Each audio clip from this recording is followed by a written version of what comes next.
Hello everyone, so welcome back. This is the platform of SP Smart Hybrid Competitive Schooling System. बच्चे आज हम chapter 8 class 11th biology का part 2 discuss कर रहे हैं, जिसमें हम एनसीईआरटी का पैराग्राफ 11 लेंगे, राइट। तो 11th पैराग्राफ क्या कहता है, इससे 1 to 10 पैराग्राफ हमने पार्ट 1 में डिस्कस किए हैं इस चैप्टर के। पहले वो वीडियो देख के आना, फिर ही आप लोगों को ये बहुत ईजिली समझ में आएंगी चीज़ें, ठीक।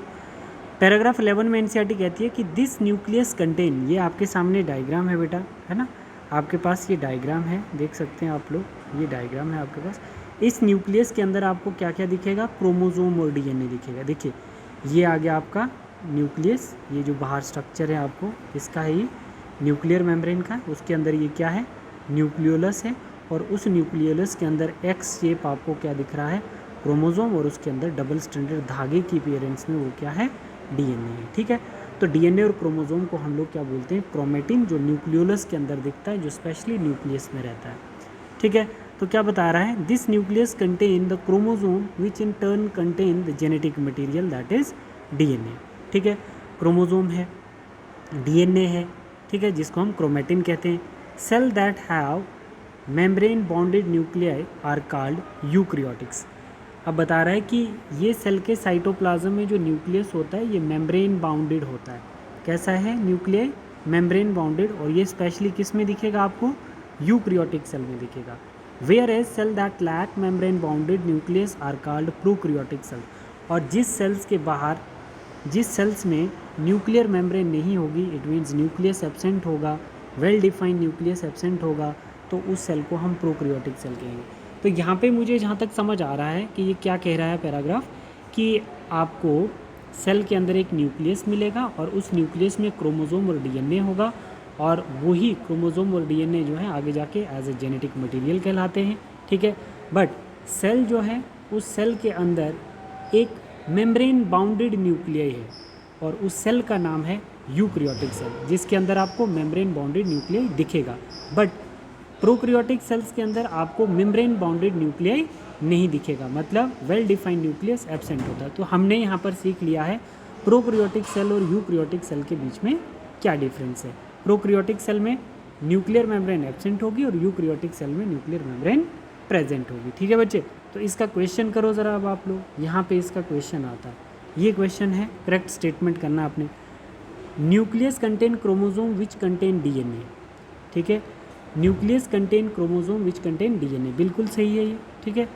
Cell have membrane bounded nucleus called prokaryote, गलत हो गया बच्चे, यूक्रियोट आना चाहिए था। Cell lack membrane bounded nucleus called eukaryote, यहाँ पे प्रोक्रियोट होता तो ठीक होता, ये दोनों गलत हो गए बच्चे, पहला वाला स्टेटमेंट आपका सही है, ठीक है, ठीक है बेटा। अब आप लोग देखोगे नेक्स्ट पैराग्राफ, ये वाला हो गया। अब हम लोग पैराग्राफ नंबर 12 देखते हैं इसमें। तो 12th पैराग्राफ में क्या कह रहा है, 12th पैराग्राफ में क्या कह रहा है, देखो बता रहा है कि दोनों ही in both prokaryotic and eukaryotic cells a semi fluid matrix, दोनों ही सेल के अंदर, मानो ये हमारा प्रोक्रियोटिक सेल है और ये हमारा यूक्रियोटिक सेल है, बोल रहा है दोनों ही सेल के अंदर एक सेमी फ्लूइड मैट्रिक्स होता है। सेमी फ्लूइड मैट्रिक्स का मतलब एक लिक्विड होगा थोड़ा सा सेल के अंदर, और दूसरा सेल ऑर्गेनेलीज होंगे। मानो जैसे ये एक सेल है, मानो ये कोई प्रोक्रियोटिक या यूक्रियोटिक कोई सा भी सेल है, इसके अंदर ये लिक्विड सबस्टांस है, और साथ में ये आपके क्या है, सेल ऑर्गेनेलीज है, लाइक माइटोकॉन्ड्रिया, एंडोप्लाज्मिक रेटिकुलम। तो इनको, है ना, सेल ऑर्गेनेलीज और लिक्विड सबस्टांस को मिला के हम क्या कहते हैं, सेमी फ्लूइड मैट्रिक्स, जिसको हम क्या कहते हैं, साइटोप्लाज्म, ठीक है बच्चे। ये बोल रहा है यूक्रियोटिक सेल हो या प्रोक्रियोटिक सेल हो, दोनों के अंदर क्या है, एक सेमी फ्लूइड मैट्रिक्स है। सेमी फ्लूइड मैट्रिक्स वो होता है जिसमें थोड़ा सा लिक्विड और थोड़ा और सेल ऑर्गेनेलीज प्रेजेंट होंगे, ठीक है। तो इन्हीं दोनों को कंबाइन करके हम क्या कहते हैं, साइटोप्लाज्म, ठीक है। Semi fluid matrix is also known as cytoplasm, ठीक है। इसने ऑक्यूपाइज की होती है volume of the cell, cytoplasm ने ज़्यादा से ज़्यादा सेल की वॉल्यूम को कवर किया होता है। The cytoplasm is the main area of cellular activities, cell का जो साइटोप्लाज्म का रीजन होता है, सेल का ये जो साइटोप्लाज्मिक रीजन होता है, इसी में मेन एक्टिविटीज़ होती है, मेन सेलुलर एक्टिविटीज़ होती है, ठीक है बच्चे। In both plants and animal cells, in both plants and animal cells in both plants and animal cells, दोनों ही प्लांट सेल हो या एनिमल सेल हो, दोनों ही सेल्स के अंदर कौन सी एक्टिविटीज़ होंगी, सेलुलर एक्टिविटीज़ होंगी, राइट। ठीक है, अब देखो सेलुलर एक्टिविटीज़ क्या होती हैं, जैसे सेल का metabolism, protein synthesis, chemical reactions, ठीक है बेटा, ये आपकी सेलुलर एक्टिविटीज़ आ गई। और प्लांट सेल में होंगे, एनिमल सेल में होंगे। वेरियस केमिकल रिएक्शन, बहुत सारी केमिकल रिएक्शन होगी, और ये जो केमिकल रिएक्शन है ये जो सेल के अंदर होती हैं, तो यही क्या करती हैं, सेल को लिविंग स्टेट में मेंटेन करती है। तो पैराग्राफ 12 वाला जो क्वेश्चन है आपका, तो इसका एमसीक्यूज ये है। तो बताओ ज़रा, semi fluid matrix called cytoplasm, correct statement बताना है। Semi fluid matrix is called cytoplasm, only present in prokaryote, गलत हो गया बच्चे, यूकैरियोट में भी होता है। Main area of cellular activity in eukaryotic only, नहीं प्रोकैरियोटिक में भी होती है, ये भी गलत हो गया। Chemical reaction occur in cytoplasm to keep cell living, yes ये ट्रू है ना, C part is a right answer. ठीक है बच्चे, अब हम लोग पैराग्राफ 13 में चलते हैं। 13 पैराग्राफ क्या कहता है बेटा आपके एनसीईआरटी का, बिसाइड, बिसाइड का मतलब हो गया एक्सेप्ट, मतलब न्यूक्लियस को छोड़ के, मतलब हमने पढ़ा अभी तक क्या, ये एक सेल के अंदर न्यूक्लियस होता है, उसके अंदर उस न्यूक्लियस में न्यूक्लियर मेम्ब्रेन होती है। बोल रहा है कि सिर्फ न्यूक्लियर मेम्ब्रेन ही नहीं सेल के अंदर होती है, समझ आ रही है बात, सिर्फ एक सेल के अंदर न्यूक्लियस ही नहीं होता, मतलब the eukaryotic cell have other membrane bounded distinct structure is called organelles. बोल रहा है कि एक सेल के अंदर सिर्फ न्यूक्लियस ही नहीं है, और भी सेल ऑर्गेनेलिज होंगे जो मेम्ब्रेन से बाउंडेड होंगे, ठीक है, जैसे endoplasmic reticulum, Golgi body, lysosomes, mitochondria, microbodies, vacuoles, ठीक है बेटा, जैसे ये हो गए। तो ये इतने सेल ऑर्गेनेलिज जो हैं सेल के साइटोप्लाज्म में मेम्ब्रेन से बाउंडेड होंगे, राइट। बट प्रोकैरियोटिक सेल जो होता है लैक मेम्ब्रेन बाउंडेड ऑर्गेनेलिज। तो यहाँ पर हमें समझ में आ रहा है कि प्रोकैरियोटिक सेल के अंदर न्यूक्लियर मेम्ब्रेन या मेम्ब्रेन बाउंडेड ऑर्गेनेलिज एब्सेंट होते हैं, बट यूकैरियोट में membrane bounded cell organelles cell के साइटोप्लाज्म में प्रेजेंट होते हैं, ठीक है। अब इसके साथ 13 वाला क्वेश्चन आप लोगों को यहाँ पे दिख सकता है, ये 13 वाला, correct the statement, eukaryote do not have membrane bounded organelles, eukaryote do not have, गलत हो गया बच्चे, prokaryote have membrane bounded organelles, ये भी गलत हो गया, eukaryote have membrane bounded organelles but not have nucleus, ये भी गलत हो गया, all are incorrect, D part आपका सही, ठीक है बच्चे। ऐसे हम लोग इन क्वेश्चंस को ट्राई करेंगे और हम लोग ज़्यादा से ज़्यादा ऐसे हम ये क्वेश्चन ठीक कर सकते हैं। अब हम लोग आ जाते हैं बच्चे, अब हम आ जाते हैं इस वाले क्वेश्चंस पे, अब पैराग्राफ नंबर 14 पे आ जाते हैं, ठीक है बच्चे, बड़ा इंटरेस्टिंग सा है, ध्यान देना। बता रहा है कि ribosomes are non membranous bound organelles found in all cell both eukaryote as well as prokaryote. बोल रहा है कि राइबोसोम सेल के साइटोप्लाज्म में होता है, ठीक है, और आप बोल सकते हैं कि राइबोसोम अगर प्रोकैरियोट में हो या यूकैरियोट में हो, दोनों में ही ये मेम्ब्रेन लेस होगा, ठीक है, नॉन मेम्ब्रेनस होगा, इसके बाहर कोई मेम्ब्रेन नहीं होगी, समझ आई। Within the cell ribosomes are found not only in cytoplasm, आपने ये ध्यान रखना है कि राइबोसोम सिर्फ सेल के साइटोप्लाज्म में ही नहीं होता, but also within the two organelles, cell के साइटोप्लाज्म में जो ऑर्गेनेलिज होते हैं उन ऑर्गेनेलिज में भी प्रेजेंट होता है, लाइक क्लोरोप्लास्ट में होगा 80s राइबोसोम्स प्लांट सेल में, और माइटोकॉन्ड्रिया में होगा 70s राइबोसोम्स, ठीक है, एंड रफ एंडोप्लाज्मिक रेटिकुलम में भी 80s राइबोसोम्स होगा। तो हम लोग यहाँ पर ये चीज़ समझ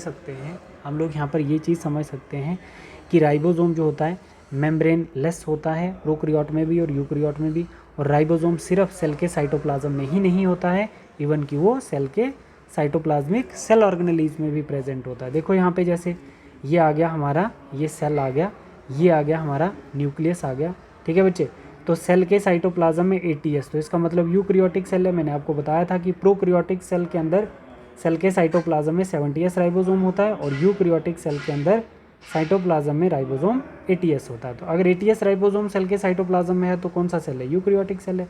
अब क्लोरोप्लास्ट अगर दिखता है हमें तो ये कौन सा प्लांट सेल हो सकता है, तो क्लोरोप्लास्ट में 80s राइबोसोम है, तो क्लोरोप्लास्ट है क्या, सेल ऑर्गेनेलिज है।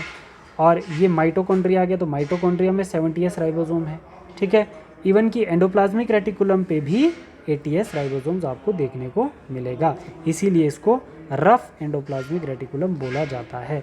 जिस एंडोप्लाज्मिक रेटिकुलम में राइबोसोम नहीं होगा तो उसको हम स्मूथ एंडोप्लाज्मिक रेटिकुलम बोलेंगे। ठीक है बच्चे, तो हमने यहाँ पर राइबोसोम्स को मेम्ब्रेन के हिसाब से पढ़ा है और उसकी पोजीशन के हिसाब से पढ़ा है और कौन कौन से राइबोसोम्स कहाँ कहाँ प्रेजेंट होते हैं, ये चीज़ हमने देखी है। तो 14 पैराग्राफ का आपको ये वाला पार्ट आना चाहिए, ये क्वेश्चन आना चाहिए। मतलब ribosomes non membranes bonded organelles present only in eukaryotes, नहीं, प्रोकैरियोट में भी राइबोसोम्स को कोई मेम्ब्रेन नहीं होती है, गलत हो गया। Ribosome present in all type of cell except RER, नहीं, ribosomes in all type of cell except RER, नहीं, RER के ऊपर भी है ATS ribosome. Only found in organelles chloroplast and mitochondria, नहीं, रफ एंडोप्लाज्मिक रेटिकुलम पे भी तो होता है। ठीक है, also present in chloroplast in plant, mitochondria and RER, that is a true, D part इसका सही है। आई होप कि बच्चे आपको यहाँ तक बहुत अच्छे से क्लियर हो गई होंगी चीज़ें। अब हम लोग पैराग्राफ नंबर 15 डिस्कस कर रहे हैं, जिसमें हम लोग देखेंगे कि एनिमल सेल के अंदर एक नॉन मेम्ब्रेनस बॉन्डेड ऑर्गेनेलीज एक और प्रेजेंट होता है जिसको हम सेंट्रोजोम कहते हैं। और ये जो सेंट्रोजोम होता है बच्चे, ये 2 सेंट्रियोल से मिलके बना होता है। सेंट्रियोल, सेंट्रियोल क्या होते हैं बच्चे, सेल में प्रेजेंट होते हैं। 2 सेंट्रियोल को मिला के हम सेंट्रोजोम बनाते हैं। और ये सेंट्रियोल जो होते हैं बच्चे, ये हेल्प किस में करते हैं, सेल डिवीजन में हेल्प करते हैं। किस में हेल्प करेंगे बच्चे, सेल डिवीजन में हेल्प करते हैं। और स्पेशली 2 सेंट्रियोल से एक सेंट्रोजोम बनता है और ये प्लांट सेल में एब्सेंट होता है, स्पेसिफिकली एनिमल सेल में प्रेजेंट होता है। ठीक है बच्चे, ये समझ आया। अब हम लोग देखते हैं यहाँ पर cell differ greatly in size, shape and activity, जिसको हम फंक्शन बोल सकते हैं। मतलब सेल डिफरेंट, सेल जो होता है वो हमें डिफरेंट किस में दिखेगा, डिफरेंट साइज़ में दिखेगा, डिफरेंट शेप में दिखेगा और उसके फंक्शन में दिखेगा। तो यहाँ पर आपकी NCERT में ये फिगर 8.1 दी हुई है। ठीक है, ये सारी शेप आप देख सकते हैं इसकी। फॉर एग्जांपल माइकोप्लाज्मा जो है बच्चे, स्मॉलेस्ट सेल का टाइटल इसके पास है ना, एक ये बैक्टीरिया है। Are only 0.3 micron metre in length, while bacteria could be 3 to 5 micron metre. The largest isolated single cell, अच्छा लार्जेस्ट आइसोलेटेड सिंगल सेल पे आपका क्वेश्चन एक बच्चे ने अभी मुझे पूछा था, तो वो कौन सा होता है, largest isolated single cell is called egg of the ostrich. ठीक है बच्चे, egg of an ostrich, clear है बेटा। ठीक है, तो लार्जेस्ट सेल का टाइटल किसके पास है, एग ऑफ ऑस्ट्रिच के पास, और स्मॉलेस्ट सेल माइकोप्लाज्मा। ये चीज़ हम देख रहे हैं। अब यहाँ पे देखो, अब यहाँ पे देखो RBC कैसा है, शेप के बेस पे राउंड एंड बाइकनकेव। WBC कैसा है, इम्यूवाइड। कोलुमनर एपिथेलियल सेल कैसे हैं, लॉन्ग और नैरो। नर्व सेल कैसे हैं बच्चे, ब्रांच्ड एंड लॉन्ग। ठीक है, और ट्राइकेड्स कैसे हैं बच्चे, ये जाइलम के सेल हैं बच्चे, जाइलम एलिमेंट से ही है ना। ट्राइकेड्स कैसा है, एलोंगेटेड। मिजोफिल सेल कैसा है, राउंड एंड ओवल शेप, देख लो यहाँ पे राउंड और ओवल शेप, ये आ गया आपका एलोंगेटेड। तो यहाँ पे मुझे 4 सेल कौन से दिखे, प्लांट सेल दिखे, और 2 सेल कौन से दिखे आपको, एनिमल सेल दिखे। बहुत अच्छे। अब इस पे अगर मैं आपको क्वेश्चन बोलूँ बनाने के लिए तो आप बना सकते हो ना बेटा, बनाओ ज़रा। इस क्वेश्चन का आंसर मुझे आप लोग कमेंट करके बताओगे। अगर आपने वीडियो देखा होगा तो इसका आंसर भी आप लोग मुझे कमेंट करके बता सकते हो।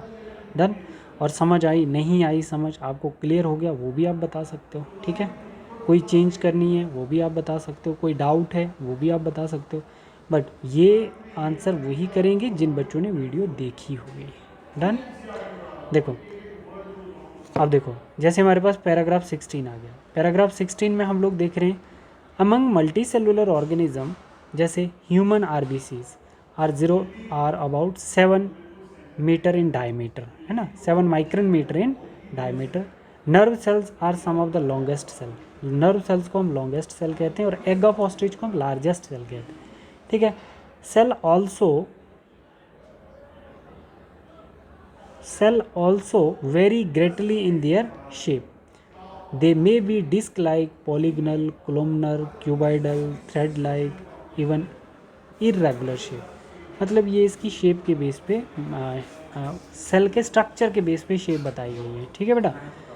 The shape of the cell may be vary with function they perform. अच्छा, इसमें ये चीज़ बताई है कि जैसे सेल की शेप डिसाइड करती है कि उसका बॉडी में क्या फंक्शन है, फंक्शन के अकॉर्डिंगली सेल की शेप डिसाइड होती है। समझ आई। जैसे आप देखो नर्व सेल्स है, सबसे लार्जेस्ट है, क्यों? क्योंकि उसको नर्व इम्पल्स कंडक्शन करनी है थ्रू आउट द बॉडी, समझ रहे हो, तो इसलिए उसको थ्रेड लाइक होना पड़ेगा, लंबा लंबा जैसा होना चाहिए वो।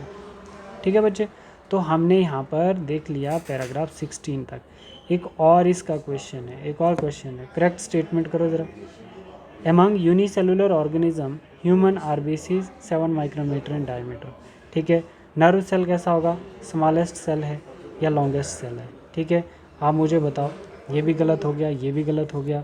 Cell do not vary in size, ये भी गलत हो गया। Shape of cell do not vary with functions, ये भी गलत हो गया। All are incorrect, D part is a right answer. ठीक है बच्चे, तो हमारे दो पार्ट हो गए इस चैप्टर के। तो सभी बच्चे कंप्लीट शुरू से ही पार्ट देख के आए, तभी आपको चीज़ें आगे समझ में आएगी। बट बेसिक चीज़ें हमने बहुत अच्छे से कर ली हैं। ठीक है बेटा, कोई डाउट है तो आप लोग कमेंट करिए वीडियो के नीचे। समझ में आ गया वो भी बताओ, नहीं समझ आया वो भी बताओ, बट जो क्वेश्चन पूछा उसका आंसर तो कम्प्लीटली सब बच्चे बताओ। थैंक यू बेटा।